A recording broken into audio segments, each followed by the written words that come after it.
ভাই কিছু বলার নাই ম্যাচ নিয়ে, এত টেনশন ভাই। আমি ভাবছিলাম যে কেপভার্দের সাথে আর্জেন্টিনা সহজে জিতবে, সহজে তো জিততে পারে না ভাই। পুরা ম্যাচ ভাই কী যে টেনশন ভাই, প্রতিটা সেকেন্ডে কী যে টেনশন করা লাগছে। মানে কেপভার্দে উরুগুয়ের সাথে ড্র করছে, স্পেনের সাথে ড্র করছে, সৌদি আরবের সাথে ড্র করছে, অপরাজিত ছিল গ্রুপ পর্বে। কেপভার্দেকে নিয়ে আসলে এতটা টেনশন করা লাগবে ভাই, এত টেনশন এই ম্যাচ নিয়ে করা লাগবে আমি চিন্তাও করি নাই।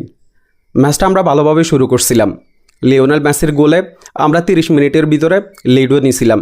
চিন্তা করছিলাম যে সেকেন্ড হাফে কেপভার্দে আরও স্পেস দিবে, আর্জেন্টিনা আরও গোল পাবে। কিন্তু হইল কি আসলে? কেপভার্দের কি দুর্দান্ত ফুটবল, টিমটা কি গোছানো ভাই। কেপভার্দে রেসপেক্ট ডিজার্ভ করে ভাই। ওরা যা খেলছে, এই ওয়ার্ল্ড কাপে যা দেখাইছে, এইটা ফুটবল ফ্যানরা সহজে বলতে পারবে না। আজকে এই ম্যাচে কেপভার্দের আসলে হারানোর মতো কিছুই ছিল না। কেপভার্দে যা এই বিশ্বকাপে যা চাইছে তার চেয়ে অনেক বেশি পাইছে। এই ম্যাচটাতে আর্জেন্টিনার বিপক্ষে জোড়া গোল করছে কেপভার্দে, মানে এটা চিন্তা করা যায় ভাই। আর্জেন্টিনা গোল করার পরে আসলে খেলা কেন স্লো করছে আমার মাথায় এটা আসলে ধরে না। দুইবার লিড নিছে, প্রথম যে দুইটা গোল, এই দুইবারে আর্জেন্টিনা খেলা স্লো করে ফেলছে।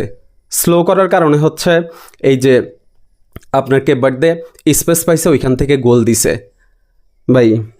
এই ম্যাচ মানে নকআউট পর্বের ম্যাচগুলা আর্জেন্টিনা আসলে সহজে কি জিততে পারে না। লাস্ট ওয়ার্ল্ড কাপেও সেম অবস্থা ছিল, প্রতিটা ম্যাচে এরকম টেনশানে থাকা লাগছে আমাদের। এখন এই ওয়ার্ল্ড কাপে প্রথম নকআউট স্টেজের ম্যাচ রাউন্ড অফ 32 ওইখান থেকেই শুরু হয়েছে।